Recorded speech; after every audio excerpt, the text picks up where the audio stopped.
आप सभी को मेरा प्रणाम। आप सबके भीतर बैठे हुए परम पिता परमात्मा को मेरा प्रणाम। ये जय हो माता पिता की उद्घोष का जब लोग बोलते हैं, कभी बच्चों को स्कूल में बोलते हुए देखो, आपको जोश आ जाएगा, आपको अंदर से खुशी महसूस होगी।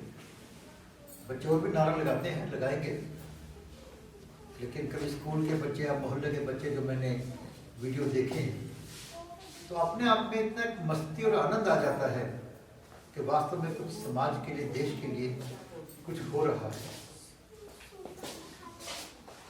जीवन के अंदर हम सबकी इच्छाएं अलग अलग होती हैं, हो सकती है। श्लोक आया है के नीचे एक लाइन लिखी होती थी कि कर्म किए जा, फल की इच्छा मत कर। कर्म किए जा, फल की इच्छा मत कर। ये बेसिकली गलत है। बिना फल की इच्छा के कोई व्यक्ति कर्म कर ही नहीं सकता। बिना इच्छा के कोई व्यक्ति हो ही नहीं सकता। इच्छाएं तो हर वक्त रहती हैं, कम हो, कंट्रोल में हो, सुखी रहता है व्यक्ति, ज़्यादा हो, कंट्रोल से बाहर हो, तो मकड़ी के जाले की तरह आदमी जाले में फंस जाता है। लेकिन बिना इच्छा के कोई व्यक्ति हो, ऐसा कभी सुना और देखा नहीं गया। इच्छाएं अलग अलग भी हों, लेकिन एक इच्छा सब में कॉमन है कि मैं सुखी रहूं। सबके अंदर है। कोई व्यक्ति भी दुखी रहना नहीं चाहता कि मैं सुखी रहूं, ये इच्छा सबके अंदर होती है।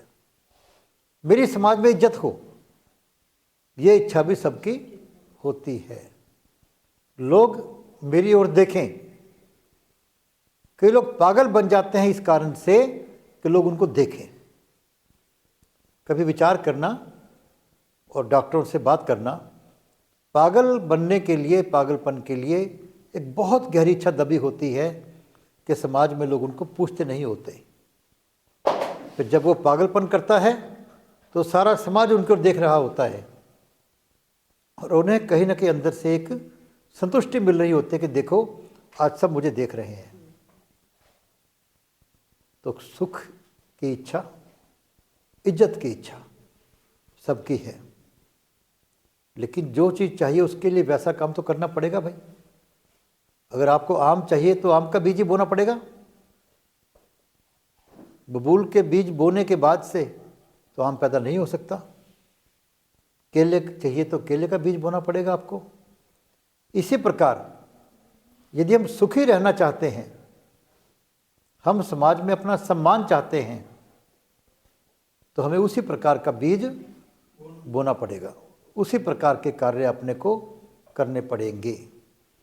हमने पहले जन्म में जो कार्य किए उसका फल आज हम भोग रहे हैं। कई लोग पहले जन्म को नहीं मानते। तो मैंने उन विद्वानों से पूछा है कई बार कि मैं पूरी चीज़ देखकर, समझकर, विचार करने के बाद भी एक बात समझ नहीं पाया कि कोई व्यक्ति, दो बच्चे पैदा हो रहे हैं एक ही समय पर, एक ही हॉस्पिटल के अंदर। एक बहुत गरीब घर में पैदा हो रहा है और एक बहुत अमीर घर में पैदा हो रहा है। क्या कसूर किया उसने जो गरीब घर में पैदा हुआ, जो झोंपड़ी में पैदा हुआ? और क्या उसने बड़ा अच्छा काम किया था कि एक बच्चा अमीर घर में पैदा हो गया? निश्चित पहले जन्म में कुछ किया होगा। हम महाभारत की कहानी सुनते हैं कि भीष्म पितामह क्यों बाणों की शैया पर लेटे रहे, धृतराष्ट्र क्यों अंधे हुए कि 100 जन्म पहले काम किया था। पर इन बातों को मान लो कि आप छोड़ दो। पर आज भी हम देखते हैं कि कोई बच्चा पैदा होते ही अपंग है, कोई बच्चा पैदा होते ही बड़ा सुंदर है। क्या कारण है इसका? हम कहते हैं इस जन्म में तो जिस व्यक्ति ने गलत किया उसको कर्म ऐसे मिल गए कि जेल हो गई, सजा हो गई, अपमान हो गया। तो जब बच्चा पैदा हो रहा है उसने क्या कर दिया?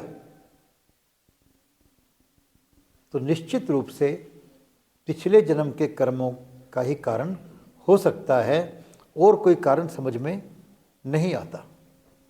अब विचार कीजिए आप। तो निश्चित रूप से हम करने होंगे ताकि हम सुखी रहें और हमारे समाज में इज्जत हो। जय हो मां पिता की, जय हो मां पिता की, जय हो मां पिता की। कई बार अनजानेपन के अंदर हम अपने अंदर की गलती देख नहीं पाते, और सबसे बड़ी चीज जो हम देख नहीं पाते वो सबसे सूक्ष्म है, अहंकार,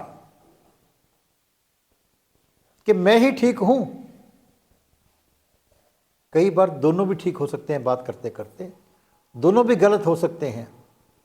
जो गलत लगता है वो ठीक हो सकता है, जो ठीक लगता है वो गलत हो सकता है। मान लो एक अध्यापक पढ़ा रहे हैं स्कूल के अंदर, और एक बच्चे को पूछते हैं वो कि बेटा, मैं तुम्हारे को एक सेब देता हूं और तुम उसको अपने थैले में रख लेते हो। फिर प्रिंसिपल आते हैं, वो भी आपको एक सेब देते हैं और आप थैले में रख लेते हो। और फिर इंस्पेक्टर आते हैं, वो भी आपको एक सेब देते हैं, आप थैले में रख लेते हो। तो आपके थैले में कितने सेब हो गए? कितने हो गए? 3। बच्चा कहता है 4 हो गए। और अध्यापक दोबारा बोलता है, बच्चा पढ़ाई में होशियार है, कहता बेटा दोबारा सुनो, मैंने तुम्हें एक सेब दिया, तुमने अपने थैले में रख लिया। प्रिंसिपल साहब आए, उन्होंने भी एक सेब दिया और आपने थैले में रख लिया। फिर इंस्पेक्टर साहब आए, उन्होंने भी तुम्हें एक सेब दिया और थैले में रख लिया। अब बताओ जोड़कर तुम्हारे थैले में कितने सेब हो गए? बच्चे ने फिर 1 मिनट टाइम लगाया, फिर उंगलियों पर जोड़ा, कहते 4 हो गए। अब वो प्रिंसिपल जो टीचर थे वो गुस्सा आने लगे कि तुझे इतनी गिनती नहीं आती, तो होशियार है, क्यों ऐसा गलत कर रहा है तुम? वो बच्चा डरते कहता है कि सर, एक सेब मेरे थैले में पहले से है।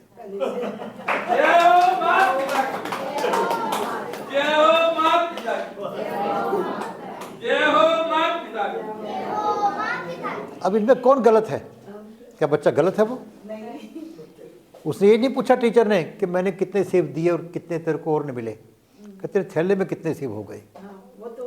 उसको पता है कि 4 सेब हो गए, वो सच बोल रहा है वो, लेकिन गलत है। और टीचर 3 कह के भी ठीक होके भी गलत है, और वो गलत होके भी ठीक है। जीवन में ऐसा हमेशा होता है, आमतौर के ऊपर घरों में होता है कि हम कुछ पूछ रहे हैं और पत्नी कोई और जवाब दे रही है। वो पता नहीं क्या सोच रही है, किस कारण से ये होगा, और आप कहाँ सोच रहे हैं, और झगड़ा शुरू हो जाता है कि छोटी सी बात समझ नहीं आती। तो जीवन में छोटी छोटी बातों के ऊपर हम तकलीफ मोल ले लेते हैं, लेकिन सुखी रहना तो बड़ी बात है। समाज में इज्जत चाहना बड़ी बात है। इसके लिए हमें क्या करना होगा? हमारे को देखना होगा, क्योंकि इतिहास सबसे बड़ा शिक्षक है। जो व्यक्ति इतिहास से शिक्षा नहीं लेता, जैसे हमने एक कार्यक्रम चलाया था नेशनल थॉट्स के, हमारे जो वेब चैनल है, रजनीकांत जी जिसको देखते हैं, चलाते हैं, कि मैं मूर्ख नहीं हूँ। मूर्ख कौन है? जो इतिहास से शिक्षा नहीं लेता। हम किसी से शादी रिश्ता भी करते हैं तो पहले उसके परिवार का इतिहास देखते हैं कि उसका परिवार कैसा है। वो मूर्ख है जो इतिहास से शिक्षा नहीं लेता। और दूसरा मूर्ख कौन? जो बिना सोचे समझे आगे कदम रख देता है, भविष्य में सोचे बिना। स्वामी विवेकानंद जी ने कहा कि जिसको भविष्य की सोच नहीं है, जिसका विजन नहीं है, वो अंधा होने से भी ज़्यादा बुरा है। दूसरा मूर्ख है वो। और तीसरा, जो अपने स्वार्थ के लिए, निजी स्वार्थ के लिए अपने परिवार का, समाज का, देश का, मानवता का अहित कर देता है। इसलिए मैं मूर्ख नहीं हूं। लेकिन आप तो स्वयं अपने बारे में नहीं सोचते हो, समाज की बात तो छोड़ो। दुनिया के अंदर मोदी जी क्या करते हैं, कोई पता आप सबको? केवल मीटिंग करते हैं, कुछ नहीं करते। और वो पुतिन जी आए तो मीटिंग कर रहे हैं, किसी कंपनी के हेड अंबानी जी क्या कर रहे हैं, मीटिंग कर रहे हैं। क्या आपने कभी अपने आप से मीटिंग की? कभी आपका अपने आप से ज़्यादा वेल विशर कोई नहीं है, उससे ईमानदार एडवाइजर कोई नहीं है आपको। बिना मीटिंग के हम विचार कर नहीं पाते कि क्या ठीक है क्या गलत है। इंसान को भगवान ने एक शक्ति दी चुनने की, हाँ या ना करने की। पशु के पास शक्ति नहीं है, वो पशु को जैसा मिल गया वैसा खा लेगा वो। इंसान कह सकता है मैं गर्म खाऊंगा, भाई गर्म बना के ला के दो, अभी नहीं 1 घंटे बाद खाऊंगा मैं। पशु को जब मिल गया तब खा लेगा वो, उसके बस की बात चुनना नहीं है। और इंसान की सबसे बड़ी समस्या भी इसी बात की है कि मैं क्या करूं, वो चुन नहीं पाता। उसके विचार कई बार आ रहे होते हैं कि ये ठीक है, ये गलत है, ठीक है गलत है। लेकिन जब तक आप बैठेंगे नहीं, मीटिंग नहीं करेंगे, 2 देशों के राजा भी इकट्ठे बैठकर मीटिंग करते हैं कि क्या करना चाहिए। कैसे तो स्टाफ कर लेगा उनका, पर क्या करना चाहिए इसके लिए मीटिंग करते हैं। कितने भी ऑर्गेनाइजेशन हैं, सभी मीटिंग से, सत्संग से या बैठकों से चलती हैं, लेकिन अपने आप से मीटिंग नहीं करते। इसीलिए हम लोग गलत चीज़ चुन लेते हैं, क्योंकि हमने अपने आप से मीटिंग तो की नहीं। कभी कागज पेन लेकर बैठे नहीं कि मेरे मन में 3 विचार आ रहे हैं, कौन सा ठीक है, कौन सा गलत है। हम ईमानदारी करना चाहते हैं और मन कई बार बेईमानी करने को भी प्रेरित करता है। हम बैठ के विचार करेंगे कि क्या मेरी इज्जत ईमानदारी से बढ़ेगी या मेरी इज्जत बेईमानी से बढ़ेगी। ये कहते हैं जबान से कह दिया तो क्या हो गया, फिर मुकर जाएंगे हम तो। लेकिन विचार नहीं करते कि मेरे जबान पर रहने से इज्जत बढ़ेगी मेरी या ना रहने से बढ़ेगी। और समाज में इज्जत किसकी है? जिसकी जबान पक्की हो या कच्ची हो। समाज में सुखी कौन है? जो प्रेम करता हो या जो ईर्ष्या करता हो। जब विचार करेंगे हमारे सामने बिल्कुल स्पष्ट आ जाएंगे कि सुखी रहने का बीज कौन सा है और इज्जत लेने का बीज कौन सा है। जैसे गुरु नानक देव जी ने लिखा कि मिठत नेवी नानका गुण चंगैया तत्, मीठा बोलना और झुककर रहना पूरे गुणों की खान है। पर हम तो अपने अहंकार के अंदर हर व्यक्ति को हम समझते हैं कि मैं बड़ा हूँ और वो छोटा है, और झगड़े इसीलिए परिवार में हो जाते हैं, मित्रों में हो जाते हैं, और जहाँ हम काम कर रहे होते हैं वहाँ भी झगड़े हो जाते हैं। और इसी कारण हम गलत रास्ता भी चुन लेते हैं, क्योंकि हमने कभी विचार ही नहीं किया कि क्या ठीक है क्या गलत है। और एक बात और, दुनिया के अंदर हम सभी किसी न किसी रूप के अंदर भगवान की पूजा कर रहे होते हैं और भगवान से कुछ मांग रहे होते हैं कि प्रभु हमें सुख दे, बेटा दे, धन दे, सेहत दे, बीमारी दूर कर। मांग रहे होते हैं कहीं ना कहीं किसी रूप में भी। लेकिन जो भगवान कहता है जिस चीज़ से मिलेगी वो चीज़ें, वो हम नहीं कर रहे होते। मिलेगा तो करने से मिलेगा, मांगने से नहीं मिलता है। तो हम करें क्या? अपना कर्तव्य पालन। सुखी रहने के लिए पहला काम है कि हम अपना कर्तव्य करें। कर्तव्य हमारा कभी बेटे के रूप में अलग है, बाप के रूप में अलग है, लेकिन इंसान के रूप में कर्तव्य सबका एक ही है। हम कभी अपने को इंसान भी समझ नहीं पाते।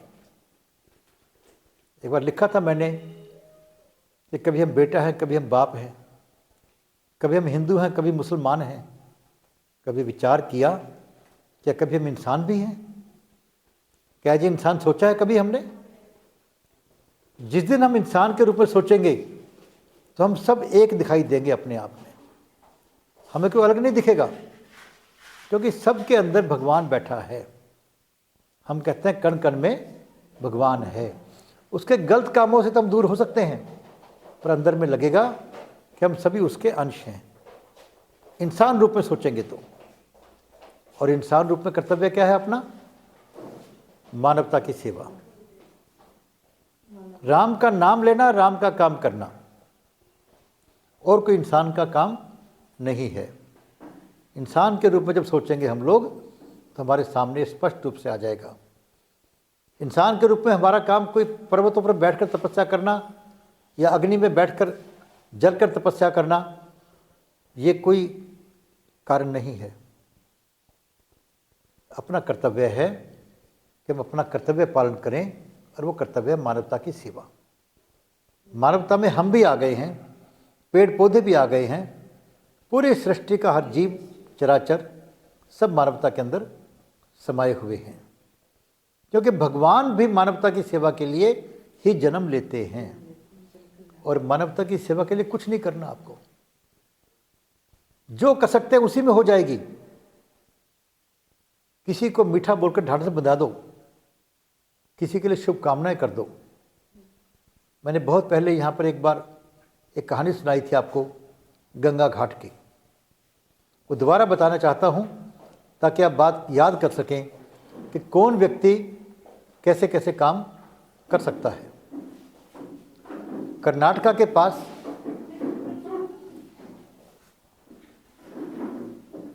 पहाड़ी इलाके के अंदर कुछ लोग फसलें तोड़ने का काम करते थे। गरीब लोग थे और वहाँ पीने का पानी या नहाने का पानी लाने के लिए दूर से लाना पड़ता था। तो काम कर रहे हैं सभी मजदूर, झोपड़ियों में रहते हैं। तो गंगा नाम की एक अधेड़ औरत की स्त्री बहन, उसके पास एक दिन दरवाजे के ऊपर एक गरीब व्यक्ति, जिसको भिखारी कह सकते हैं ऐसा, वो सामने खड़ा दिखाई दिया। वो आया तो देखते ही उसने स्वाभाविक रूप से कहा कि आज मेरे पास कुछ नहीं है देने को, कल आना, कुछ दूंगी तेरे को। तो वो कहता, बहन जी मैं कुछ खाना या पैसा मांगने नहीं आया। कहते मेरे शरीर में कुछ खारिश है और डॉक्टर ने कहा भी तू कुछ गर्म पानी से नहा लेगा तो तेरे को आराम मिलेगा। तो मुझे आप सिर्फ थोड़ा सा गर्म पानी एक बाल्टी दे दें तो मैं नहा लूँ और मुझे आराम मिल जाए। उसने मन मारते हुए, गंगा ने उसको एक बाल्टी में कुछ गर्म पानी दे दिया। वो नहाया। उसने कहा बहन आपका बहुत धन्यवाद। पर गंगा ने कहा कि कल से बता जाना, पानी बहुत दूर से लाना पड़ता है। कह के वो चला गया। अगले दिन फिर आ गया वो, फिर देख के गुस्सा उसको तो फिर आ गया। कहता बहन जी कल मुझे बहुत आराम से नींद आई, आपने बहुत कृपा की मेरे ऊपर, आप कल से कम पानी दे दो, कोई बात नहीं, कहते आपका बहुत भला होगा। तो उसने दोबारा भी उसको पानी गर्म दे दिया, तकलीफ मानते हुए दे दिया। अगले दिन फिर आ गया वो, और अकेला नहीं आया, साथ में एक आदमी को और ले आया। 2 जने आ गए। अब और गुस्सा उसको, तकलीफ उसको। कहती तुझे पता नहीं, कहता पानी कितनी दूर से आता है, मैं लकड़ी लाती हूँ और मेरी उम्र क्या है, और तू अपना अकेला नहीं, साथ में एक और ले आया। बोले बहन जी हमारे को एक ही बाल्टी दे दो, हम दोनों उसमें नहा लेंगे। मुझे आराम मिला है, इसको भी तकलीफ है, दोनों को आराम मिल जाएगा। गंगा ने पानी दे दिया, लेकिन उस दिन वो काम करते करते कुछ सुस्त थी, वो सोच रही थी। तो उसकी पड़ोसी ने पूछा बहन ने कि गंगा क्या बात, इस बार तो फसल भी अच्छी है, अच्छे पैसे मिलेंगे। बोला बहन ये बात नहीं है, पैसे की बात नहीं है, कि मेरे पास ऐसे से एक आदमी आया, अगले दिन दूसरे आदमी को लेकर आया वो। अब मेरे शरीर में इतनी ताकत नहीं, मैं दूर से पानी लेकर आऊँ उनके लिए, लकड़ी लेकर आऊँ। कहता और उसने क्या कहा उस आदमी ने, कहता बहन आप कितने अमीर हैं, आपके पास तो झोंपड़ी है, बर्तन हैं। कहता हमारे पास तो कुछ भी नहीं है। पहली बार किसी ने उस बहन को अमीर कहा था जो बहुत गरीब थी। कहता मैं चिंता है कि उसको कि क्या करूं मैं, मेरा मन करता है कि उनको पानी में दूं मैं। तो उसने कहा बहन कोई बात नहीं, ऐसी बात है तो मेरा बेटे के पास साइकिल है, वो पानी लाता है, 1 ड्रम तेरे को वो रोज दे जाया करेगा। और वो जो 2 आदमी थे लकड़ियाँ तोड़कर वो लाने लग गए। लकड़ी वो ले आते, अब बढ़ते बढ़ते उसके पास जो है 20-25 लोग इकट्ठे हो गए नहाने वाले। उसमें कुछ लेडीज भी थी, वो बीच में पर्दा टांग देती, वो आते नहाते, डिफरेंट लोग उसके यहाँ पानी लाने लग गए। लकड़ी वो मजदूर ले आते, वो जो गरीब थे भिखारी मांगने वाले, और वहाँ गंगा घाट के नाम से मशहूर होगी जगह वो। एक अमीर लेडी को पता लगा कि ऐसे ऐसे वहाँ पर इस ढंग से काम हो रहा है और गरीबों को आराम मिल रहा है। गंगा का 1 पैसा भी नहीं लगा, कोई ज़्यादा काम नहीं करना पड़ा, उसको आराम भी मिल गया। तो वो आती है कि मैं देखा, उसने कहा कि मैं तेरे लिए कुछ तौलिए भेज दूंगी, साबुन भेज दूंगी, बाल्टियाँ भेज दूंगी। कहती भाई बहन मुझे कुछ नहीं चाहिए। कहती क्यों? कहती आज तो मेरा सब कुछ खुला पड़ा है, यहाँ पर आते नहा के चले जाते हैं, मुझे झोपड़ी में कोई ताला नहीं है। कहती फिर मुझे तौलियों के लिए ताला रखना पड़ेगा, तौलिए फट के तो नए मंगाने पड़ेंगे, साबुन कहता ख़त्म होगी फिर नई मंगानी पड़ेगी मेरे को। कहते मुझे कुछ नहीं चाहिए इसके अंदर से। वो अमीर लेडी सोच रही है कि मुझसे ज़्यादा अमीर ये है या मैं अमीर हूँ। कहती असली गंगा घाट तो ये है, और ये गंगा घाट आप सब बना सकते हैं अपना। आपके आसपास कोई ना कोई गरीब आदमी ऐसा जरूर होगा जिसकी सहायता आप कर सकते हैं। जय हो मां पिता की, जय हो मां पिता की, जय हो मां पिता की, जय हो मां पिता की। लेकिन हम तो गरीब को देखकर मुंह मोड़ लेते हैं अपना कि आगे कुछ मांगेगा। हम देखते हैं कुछ मांगने आ गया वो।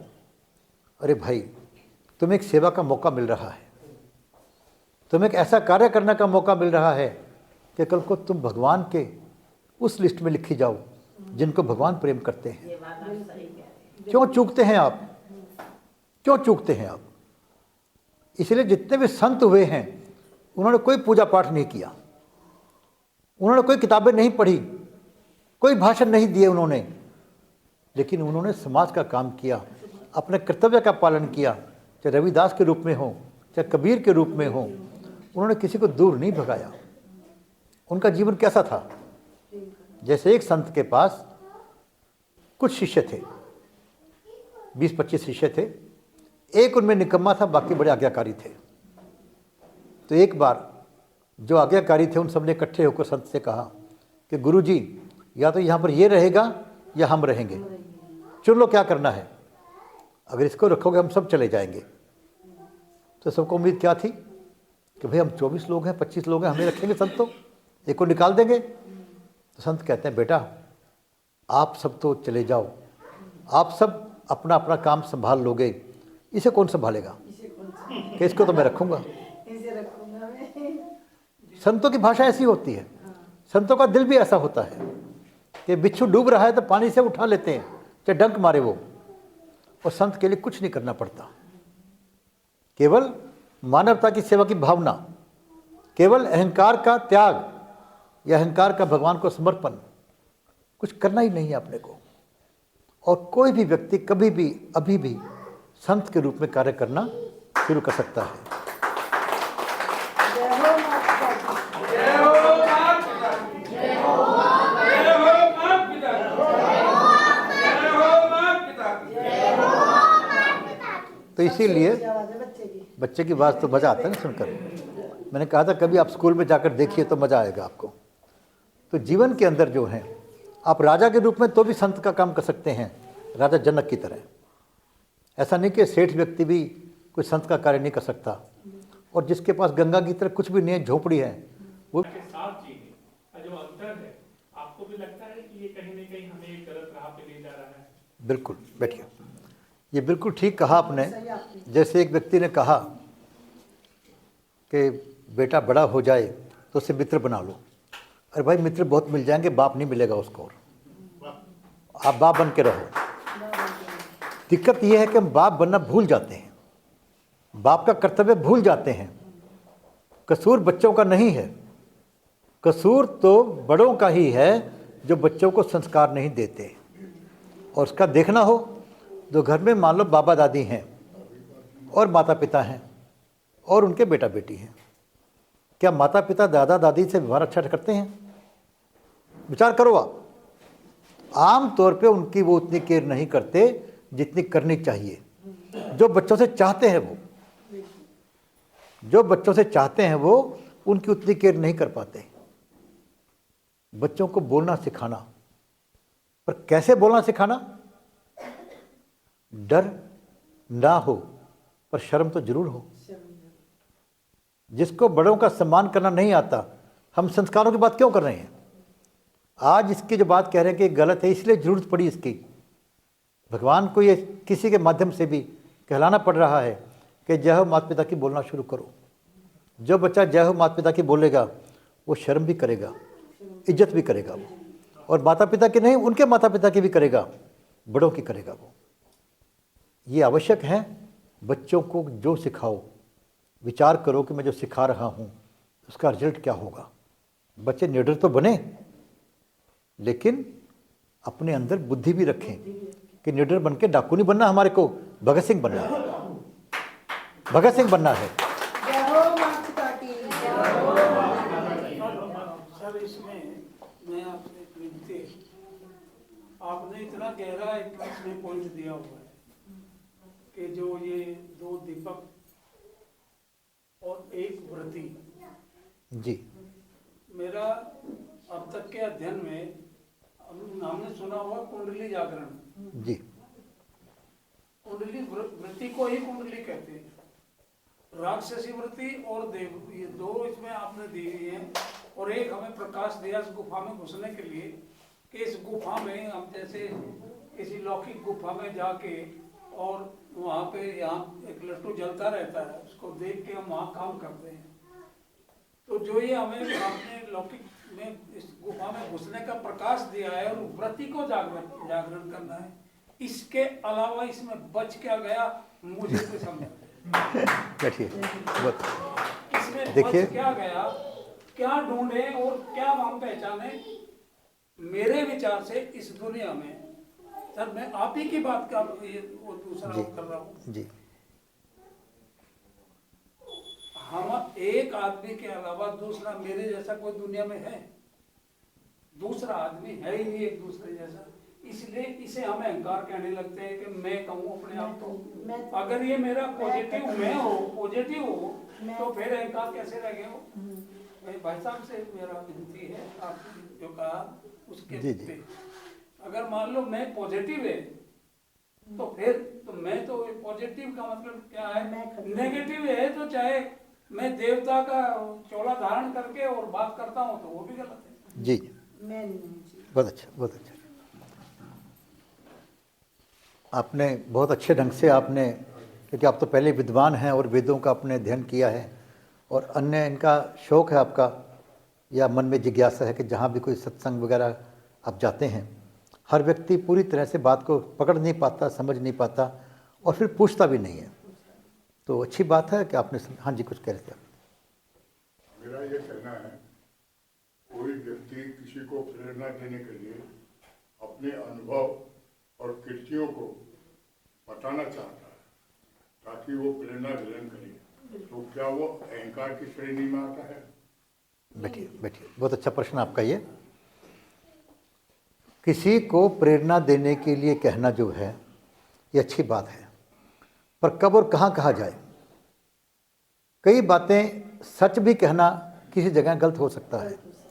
मान लो किसी की डेथ पर गए आप और वो बंदा गलत है, वो तो हम उसको गलत नहीं कह सकते। वहाँ पर लोक नीति के हिसाब से या तो चुप रहेंगे या उसको अच्छा ही कहेंगे।